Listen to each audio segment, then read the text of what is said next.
That can never get posted anywhere, bro. No.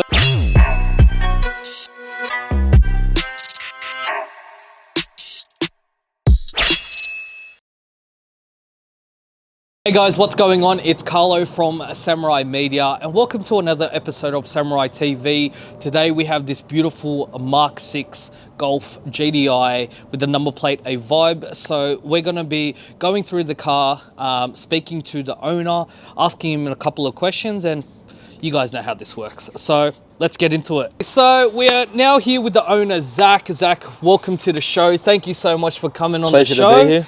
Tell us about your car. As a golf owner, I do kind of hate other like cookie cutter golf owners. I've gone the whole kind of JDM, Japanese inspired thing. I'm going to cop hate for that because everyone stick to your purity. But I just want to be different. So big tilt, static, it is still tuned, which is kind of a dumb decision, but I can't put the power down. Just really, it's not much to it. It's basically wheels and just coils. Nice. Obviously a bit of motor work done, but end of the day, I just wanted to be a bit different kind of thing. Man, and you definitely achieved that. I mean, did you plan on getting a red Mark 6? Was that always kind of, you know, in your line of sight, or you kind of just see it and go, oh, yep, let's just do this to it? I've always kind of liked the whole, like the golf styling, just like the 6 in general, that real rounded body shape, that kind of nice egg kind of look. I always thought they looked a little bit more aggressive. Yeah, definitely. Compared to, you know, like the Mark 7s and stuff. Yeah. A little bit controversial, but I always thought, especially Mark 6Rs, I reckon they're the most aggressive looking. Yeah, golf. definitely. That front grille, just the bit of width to it as well, it's the meanest looking thing. Obviously the 5s are a bit, kind of like a bit downy compared to the 6s. I'm sorry, but the Mark 5 Golfs are the worst Golfs that are ever made. To be stopped, bro. They're probably built a little bit better than the Mark 6 100%. in terms The Mark 6 of, is a bunch of spare reliability, parts. but the Mark 5s, I don't know what Volkswagen was trying to achieve there. Because even the Mark 4s and the Mark 3s look the Mark 4s and then the 6 and 7s are gorgeous, when the 5 was just kind of like a bit of Play-Doh. That kind probably of the same designer as the Mark 8. 100%. You're gonna annoy some people there. I know, but no, the Mark 8s are pretty good. It's just the interior design. And the exterior. Yeah, and the exterior. And the sound. And the price point. And the price point. And everything. You know what? Just Mark 8 Golfs aren't even Golfs. Cancel the Mark 8. I don't know what they are, man. Okay, so what has been done to your beautiful Vibe here? So suspension-wise, we'll start. BC coils. I've chopped and changed them, spring rate. So running a 32k Swiss spring rear and a 20k BC front. Then I've got Vag Camber kit sleeves, which are -10 sleeve from Russia, I think the guy's in. Wow. Basically the whole Super Pro line, rear cam arms, front LCA extensions, steering tie rack extensions, just everything needed to kind of space the car, really, suspension-wise. Nice. And tell us about the wheels that you have on. Just for now, there's some stuff in the works. Just for now, these kind of do fill the car out a bit. They're Cosmos XT something, I think. I traded the guy for them just because they're perfect specs. Fit really nice. 18.5 plus 10. If you want to run them, good luck. If you want to try it, 18.5 plus 10. You will need big camber, so. So what camber do you have on the car at the moment? At the front, -12. I could probably run 13 or 14 if I wanted to, but it does kind of touch the coil occasionally. Rear's a neg 9. I think the passenger, driver's rear, where the fuel tank is, does rub the coil over there because of the weight kind of that side sits. Apart from that, yeah, neg 9, I think. The rear sits about fine. Nice. It's not too extreme, but it's like not. You don't see it. It's pretty noticeable, man. I mean, you get a lot of cop attention. Touch wood. Luckily, I haven't had any police attention for it. To be fair, I do drive it like once a month, if that. Oh, really? I've got a daily car. I've got a work car. It's kind of like the garage queen that gets taken out on weekends. Yeah. Which is a very scary ordeal. Like even taking this car to the shops 2 minutes away is like my butthole's puckered the whole way there, shops and back, because it's just so scary driving it. 100%. It's something else driving it though. Like it's not the quickest thing, but just bouncing around and having to watch out for potholes and stuff, it's just just a fun experience to kind of have the whole static vibe kind of thing. 100%, 100%. I remember the first time I actually saw your car in real life, I tripped out because it was dark and we were driving down, you know, it was alongside Rookwood Cemetery. I remember that, yeah. Yeah. And I tripped out because it was like heaps dark. All I saw were flashing lights behind me, but they were low as. Yeah. Like they were heaps lower than my car. So I was like, what is that? I was like, is that a cop? Is someone trying to like, what's going on? And yeah, I got a message from him and I was like, oh, okay. That was probably a week after I did it too, so you're one of the first to see it. Oh, really? Yeah. I say see it in a loose term, I was behind you, but like one of the first to kind of like see it driving kind of thing. Yeah. So you're a little bit scared to drive your car around. I mean, I guess, is it worth it? To an extent, yes. Like the reason I kind of built it, or to be like a car that's kind of out of the normal kind of thing, is as a kid I've always liked seeing those kind of modified cars and smiling and yelling rev it, and the owner kind of revs it and you get a big smile on your face. Yeah. So since growing up I've kind of always wanted a car that kind of gives that small child a bit of a smile. So I take it out, there's always kids taking photos, waving, yelling me to rev it. I don't rev it, police. I don't rev it. He revs it. So the car scene's like kind of dying now with the whole New South Wales police like handing out letters and searching up plates and Instagram and stuff. So it makes the scene real hard to kind of be a part of. Kind of keep it alive a bit. Yeah, just doing what I can really. Like Batman, but with a red Golf.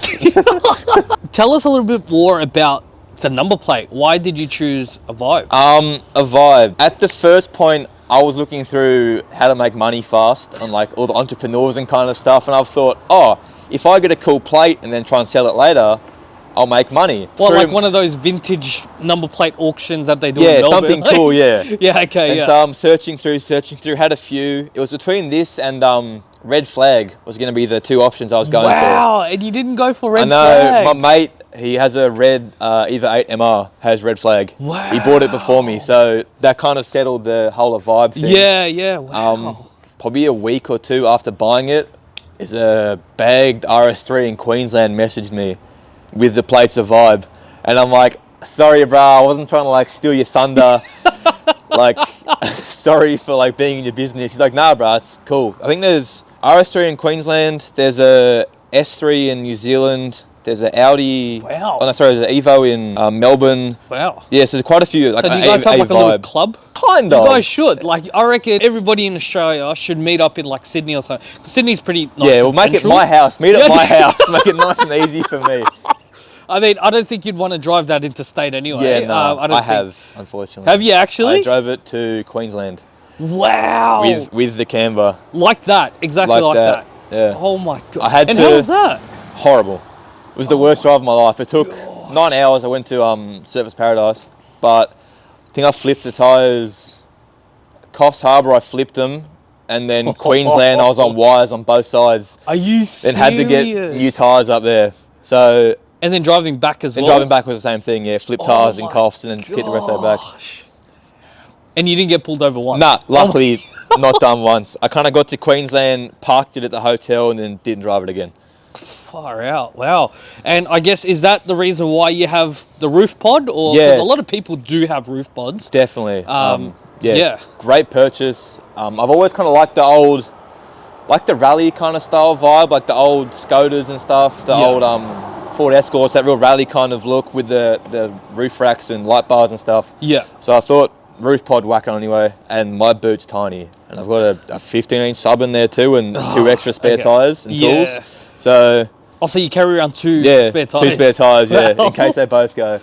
But they're kind of useless though, because the spare tyre, the fitment's so weird, it puts me like 2 mil off the floor.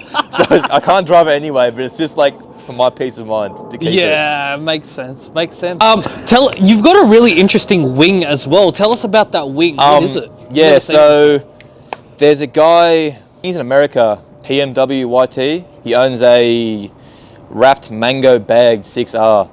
I saw him install the wing and then messaged him straight away where he got it from, and he was very kind of seclusive about it. So bit of YouTubing, a couple messages here and there, and then I saw it on eBay.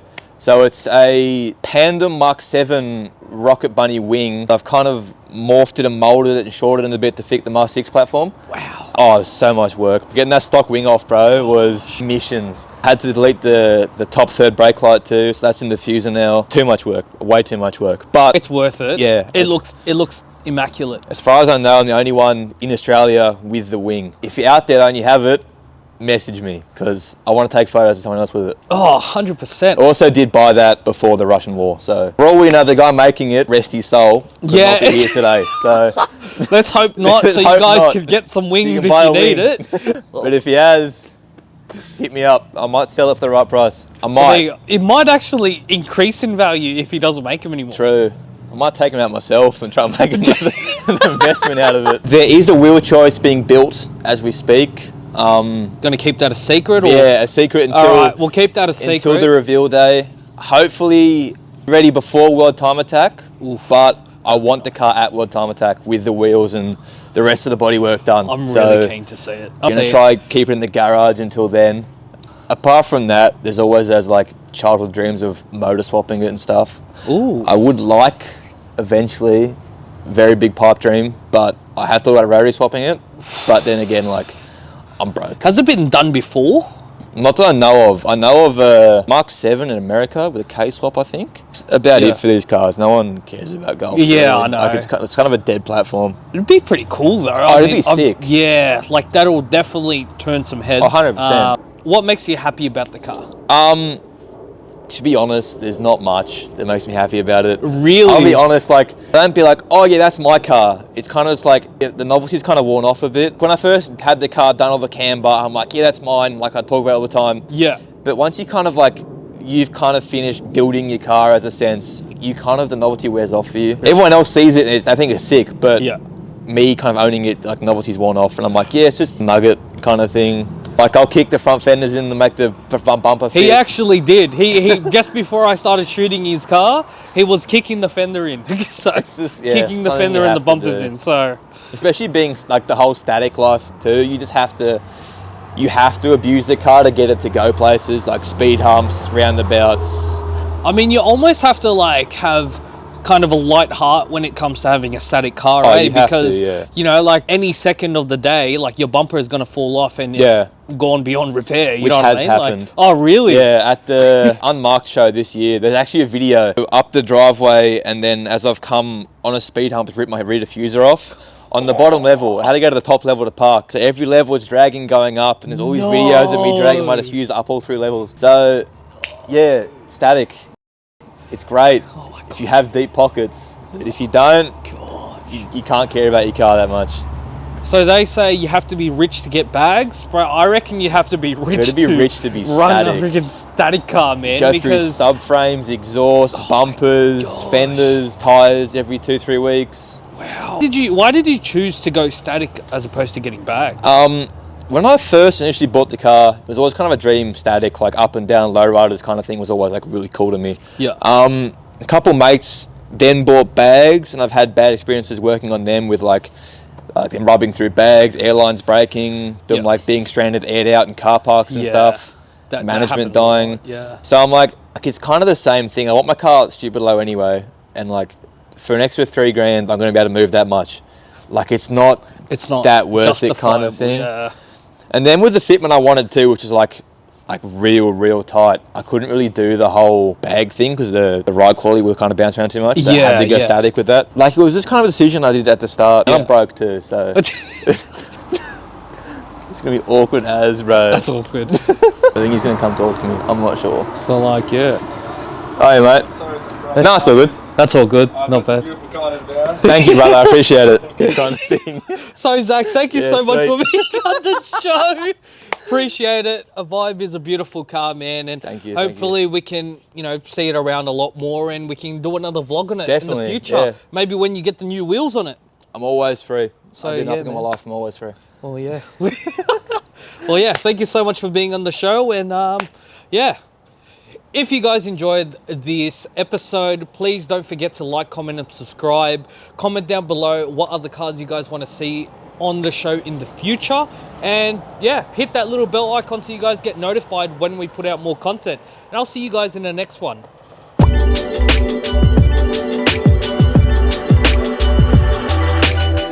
fuck I-30 owners.